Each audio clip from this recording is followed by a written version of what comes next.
How's it going, guys? I'm Danny, and this is round coverage from the 2017 Winter Express at the tracks. This was a local C tier. I have with me Cameron Banks. Say what's up, Cameron. Bringing the Joe Man. It's not gonna blow out your speakers though. We'll tone it down some there. Sorry. Cameron was injured on the day of the tournament, which is unfortunate, but it's fortunate because he could come out and film. So thank you for coming out, Cameron. Here we are on the card. We have myself, Danny Lindahl in the top left. Actually, they're all over the same page. I don't have to say that. But on the right, dang it. Next, we have Jacob Henson here. He's on Team Prodigy. Third, we have Jared Aschbrenner. Jared Aschbrenner is one of the local players from Searcy. He's on the Arkansas State disc golf team. And last, we have Josh Coghill from South Haven, Mississippi. He's on Team Prodigy as well. That is a great hook face right there. Oh my goodness. The preview here for hole one. What you know about hole one here, Cameron? In this position, what you're wanting to do is either mash a forehand.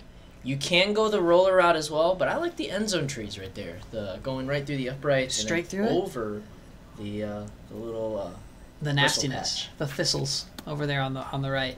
I got this roller down pretty good. It's a Renegade, so it's gonna flip. It got through everything, but it left me about 50 feet to the right. The problem with going through the field goal on the right is it's a tighter gap than it looks like, and there's a lot of vines hanging down there that it's hard to get through. Oh dear. Jacob was trying to go for that one, but he just barely missed it. I think Jared's doing the same thing, isn't he? He was thinking about it. I know Josh, for a fact, was really contemplating that same line. Looks like Jared hit the field goal.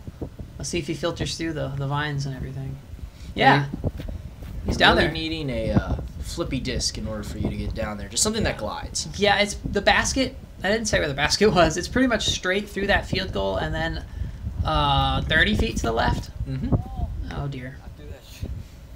It's like our shots were a spectrum. I started out all the way left. Jacob was kind of to the left. Jared was straight. Josh was to the right. That's interesting. Anyway, this is the look they have to get up and down for their par 3. Jacob already threw. I missed that shot, but he is to the right, about 35 feet. Oh, I guess a lot longer than 35 feet. But that's Jacob pitching up for his 3, or for his 4. And Jared has this look at a birdie 2, and there is a creek behind the basket that is OB. So you're really not trying to, he wasn't trying to run this one too bad. He's just pitching up there. Very smart golf, too, because I know you can get really greedy getting off the back here. Oh, yeah. Trying to kick off the round, you're trying to start it off kind of hot. And that's a smart play, it's just to get your par. Josh, however, will not lay up. Oh, off the backboard. I have, like I said, about 50 feet. Jump putt here. And you were in bounds, correct? Yes, I was in bounds, and that putt is in bounds as well. It faded towards the creek, but it didn't drop down, just barely up. Confident bag on putt right there for Jake. Yeah, Jacob's tapping in his 4, Josh is tapping in his 4, and Jared is tapping in a 3. Red really seemed like the thematic color. Oh, I didn't notice that. Yeah, all in our own different styles. Well, yeah. There you go. Nice cleanup. Thank you. Nice little 3 there. So I'm even, and Jacob and Josh are 1 over. This is round 2 though, so I didn't carry over the scores from round 1. We'll add those all up at the end of the front 9. So hole 2 here is in the 511-foot position. You really want to just hang something nice and far out there so you can have an easy up and down, because the green has a runaway into an OB creek. Yeah, you want to play the same sort of shot. You just want to end up a little bit more on that open spot to the right, or if you do hyzer out early, you can go to the left-hand side and still have an open look. Yeah, the one thing you don't want to do is throw it straight down into the ground about 200 feet off the tee. That's what I did. That's not ideal. Jared here's got the right idea. I don't remember what the wind was doing here, do you? Yeah, the wind was kind of swirling. It was a headwind at first, but then as soon as you broke through those trees, it kind of turned into this left to right wind, which kind of helped push, I guess, or explain how your disc got pushed down. No, I just threw it really bad. I mean, maybe I could blame the wind. I'm usually the first to blame the wind, but I think I just threw that one really bad. Viewers don't need to know that. Oh, that's right. Yes, I'm amazing at disc golf. Just like hole 13. Jacob just crushed it way down there. And Josh has done the same thing. They're practically on top of each other, aren't they? Yep. Making mini babies. Making mini babies. So here, I've got a verdict in my hand. I've only got about 300 feet left, but there is OB on the left side of that basket, and it's like a mound. So if you go past it at all, you're probably going to roll OB. And it looks like you're playing the skip shot? A little bit. Just really didn't want to get it up too high. Smart play. Just trying to keep it low. Jared, I believe this is a zone that he's throwing. Jawbreaker Plastic, I know that. He really likes the grip on that. Mm-hmm. Looks like a zone. And he's parked. That is ideal. We were getting some good action here on this, on these leaves. Jacob pitching up for his 3. This one was scored as a par 3, but it really did play like a par 4. A very, very difficult par 3 for sure. It took 2 good shots just to get par, with danger in the very back of the basket. With the danger, for sure, a big number is possible here. I've got 20 feet. Putting right at that OB too. Oh yeah. Fine biz, this is toast. Fortunately for me, I don't miss, ever. I couldn't keep a straight face. I tried. It's all about confidence. That was, yeah. Ooh, Jacob, I didn't realize he barely made that. I snuck it over the rim.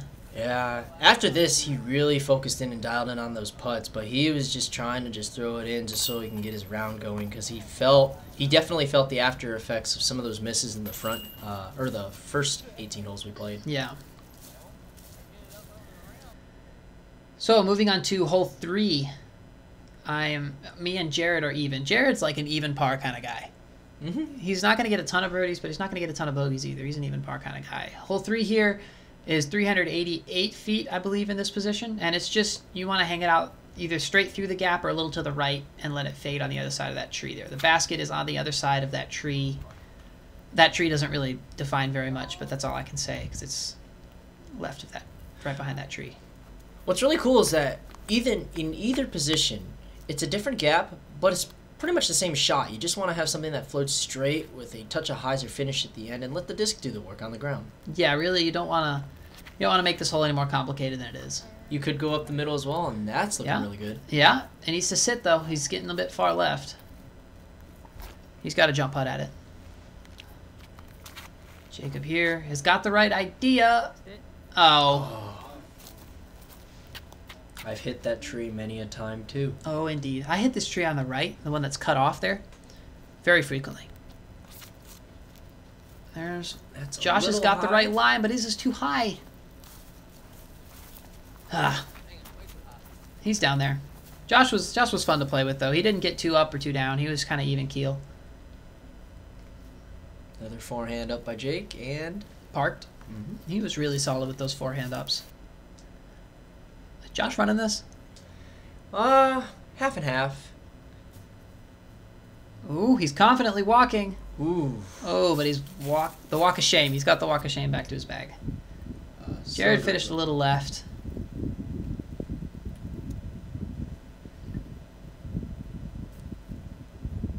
Oh, man. Right on target. That's like Jacob's putt from round 1.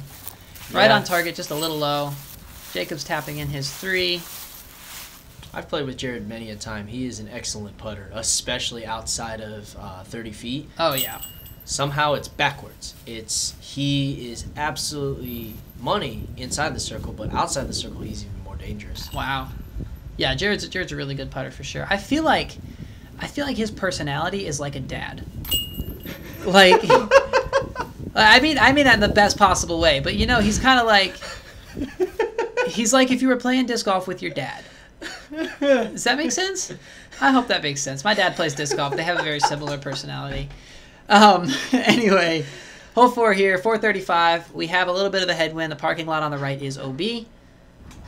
But here we go. You are filming directly between the basket and the tee pad, correct? Mm-hmm. Okay. Just because the sun this time was kind of getting in the way of the shot out there, and actually there was a car parked as well. Oh. Somewhere out there. Okay. That shot is a little bit far left. You really don't want to be to the left side. But I should be able to get up and down from there. Jared doesn't quite have as much power as the other guys on this card, so you'll see him play more of a straight up the middle type game, except on that shot.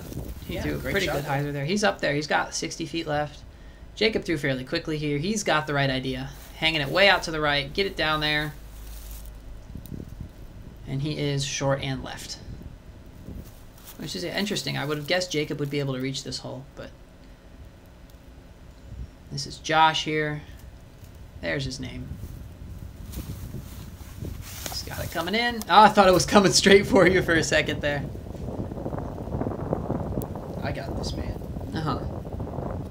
You're like that guy in Jomez. I don't know what his name is. But Michael, I think? He never gets hit. Except for spoilers. I'm just pitching up for 3 there. I had a lot of trees, but I was able to just get it through a gap and get it up there. Not trying to get fancy, not trying to run anything. Jared here is putting for 2. It was hard to get a really good angle because where everybody landed, it was not a clear shot. Yeah, there's a lot of trees in the way. You need teleporting discs to get on the other side of them, but looks like Jared has one, but he just left it a little low. This is Josh here, right? Yes, hiding behind a tree. Mm-hmm. He's got a teleporting Josh.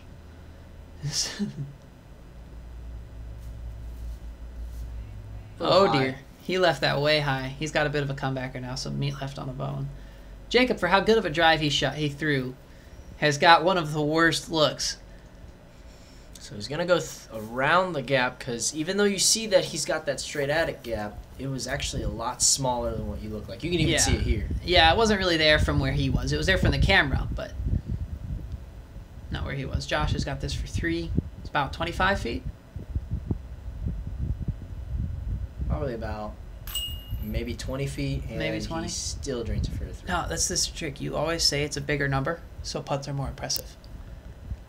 Well, I mean, 100 feet away, Danny knocks his putt Yeah, down. dude, that was a solid throw-in. That's the trick. Oh, dear. No.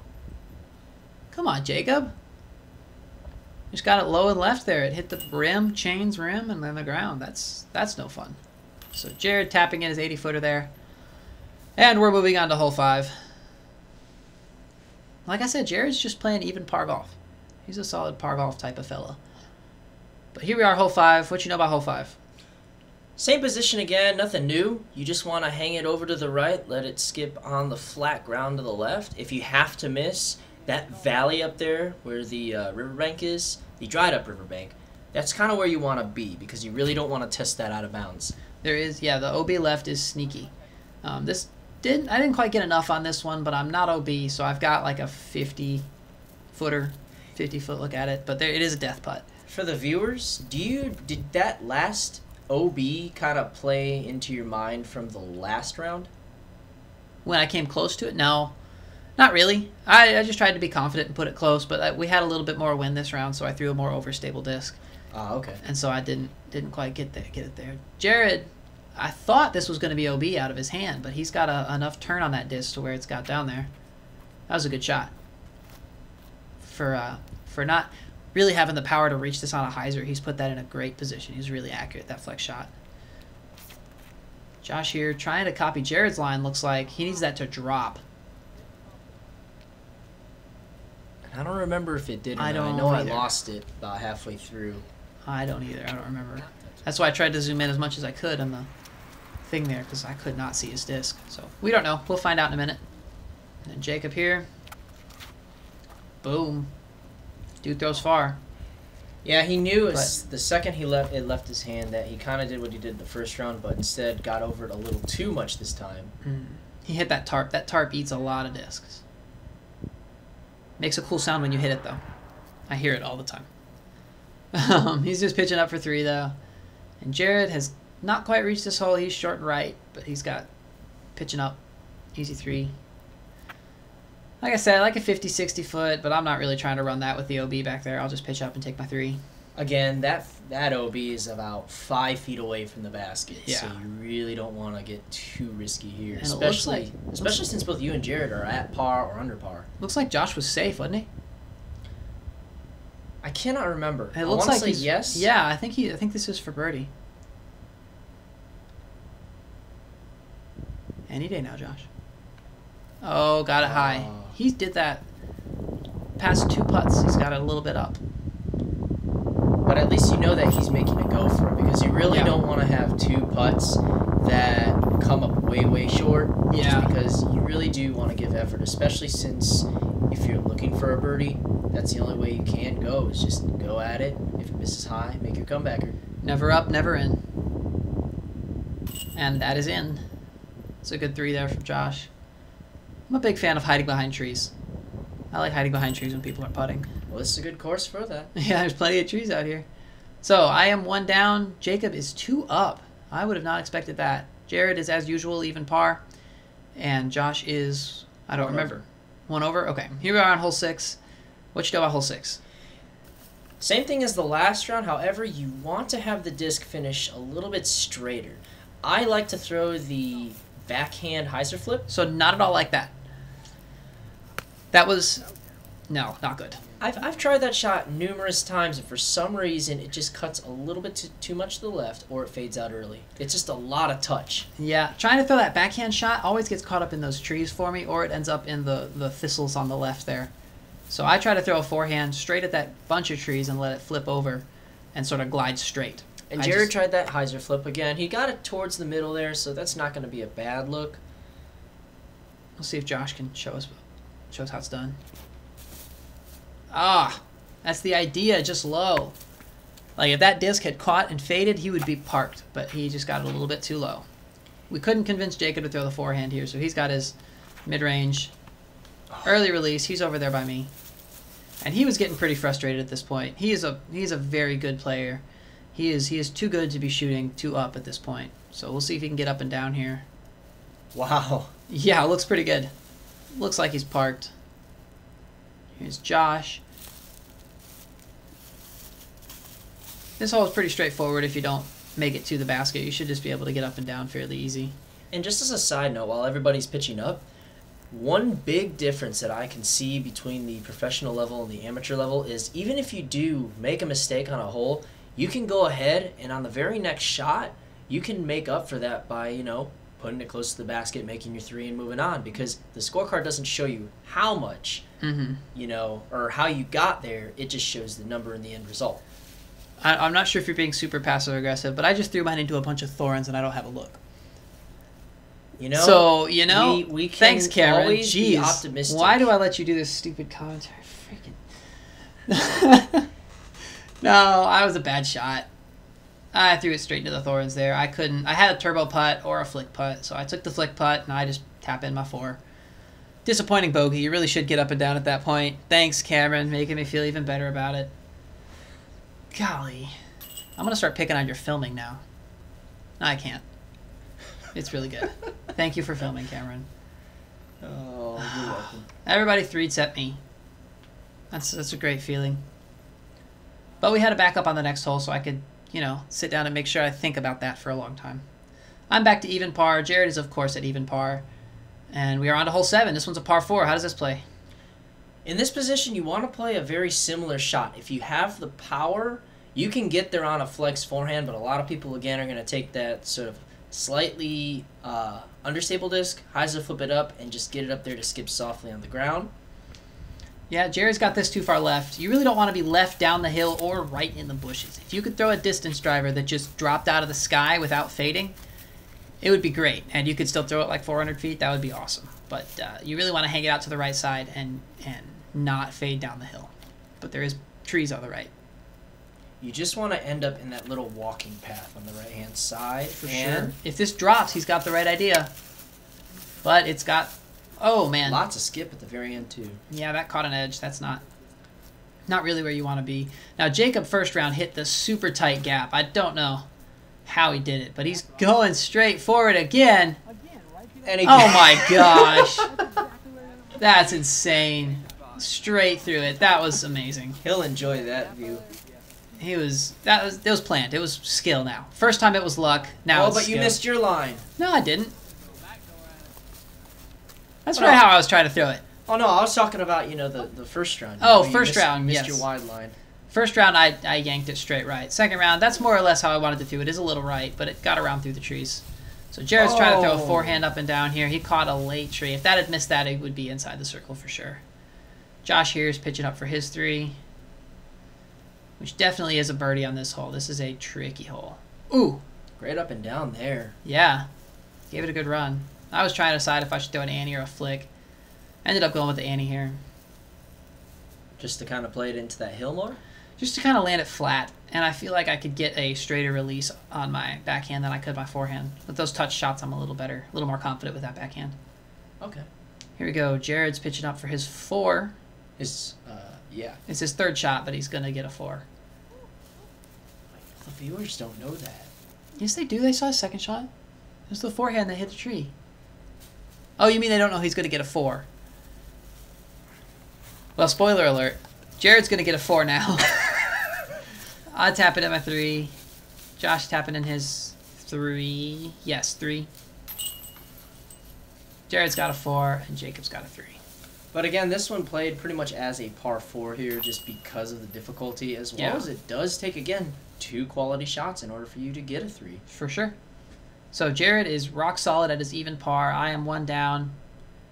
Jacob is 1 up, and Josh is even as well. Here we are on hole 8. Again, there's not a line. This one was filmed from the back here, though, so you can sort of see the line, but you can't really see the finish. It's kind of a trade-off. When you only have 1 camera, you can either see the finish or the line, so you can see. You just kind of... You're trying to throw it pretty much exactly like this. That is beautiful. He's got that flipped up to flat. Misses straight through the gap. Misses everything. All of the trees. And he's still not putting for 2. That was... That's how difficult this hole is. Danny's right. The testimony here. Oh, he got through. I don't know whose squeal that was as soon as he threw that, but it sounded terrible. I don't want to say that's mine, but I might have to claim that one. That was like... That was terrible. Jeez. Okay, I've got a defender here. Again, just trying to get it down there. Same tree. Same tree as round 1, within 5 feet of it. Beautiful. That was a raspberry. That was definitely a raspberry. It was in disgust. Here's Jared.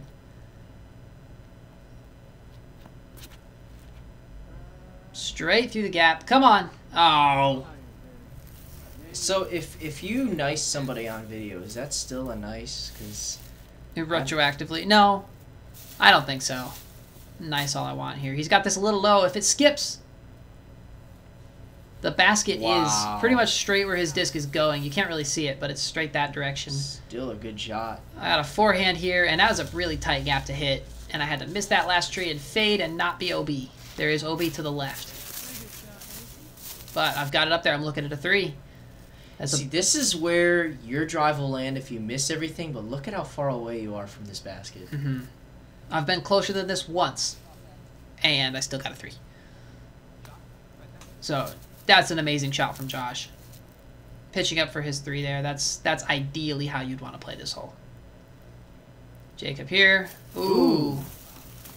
A little bit wide right and a little bit straight finish. He might have been scared of that OB, but that's not very lucky there. Jared's got this for 3, and he is not interested. Again, OB is about, instead of 5 feet, I'd say about 10 feet behind that basket. It's really close past it. So this is definitely a death putt from about 25. Oh, Jacob. no. Oh, but he did stay up. Off the rim, but he did stay up. Josh here. Great 3. That's ideal. That's how you want to play the hole. That's for your 3, isn't it? Yes, sir. Wow. Yeah, that second shot really got me out of a lot of trouble there. Able to punch it straight through that gap. Nice straight fade. And then Jared and Jacob are tapping in their 4s. And for everybody watching, being under par as a whole on this hole is phenomenal. On that hole, yeah. Very, very good. We played that card. That card played that hole very well. So here we're on hole 9. This is 430. The basket is down there on a little mound. So it looks like Josh is going straight at it. There is a roller line, though. I generally like to throw the roller. There is a forehand line, but it's a tricky shot. Tricky hole for sure. Josh has got this up. Ooh, he's got it down there, too. That's a good shot. He's about 50 short, I think, but he's down there. So I've got a roller again here. This does play a little bit more favorable for that roller, just because then you can trust it to get the distance too. Mm-hmm. I didn't get the nose down enough on that one, so it caught up on the air, and it is finishing left. It's not how you want it to finish. Jacob do a killer roller round one. Let's see if he can do the same thing here. Ooh, the rare hyzer flip roller. That was pretty cool. He missed the tree, and he's fading towards the basket, but he's got barely an outside the circle look at it. Jacob's not playing too bad, but he is not happy with it. I don't know if he's just holding himself to a higher standard or how he's going, but he was pretty upset with that shot, and I would have taken it. That's a pretty good shot. Jared here, yeah, that's not where you want to be. And that right side is a bunch of thistles. Yeah, and as you can see, unlike John the first round, Jared landed inside of that patch. Yeah, so he doesn't have much there. It looks like he had a tomahawk. Yeah. He gets it within about 40 feet on the right-hand side. I'm just pitching up for 3 here. Nice safe throw. A little bit past it. But... Jake's going to give this again another run. Mm-hmm. But this isn't really a hole you can count on birdieing. It's a bonus birdie. I feel like that's a lot of the holes out here are bonus birdies. It's a great way to describe it. Josh's got a nice little jump putt. He's got a look. Ooh. Oh, just in front of it. Jared with the same jump putt, except he doesn't jump. Maybe he should have. I don't know. Again, hitting basket though. Drawing metal is always a good thing. Yeah, on target. Just a little bit low.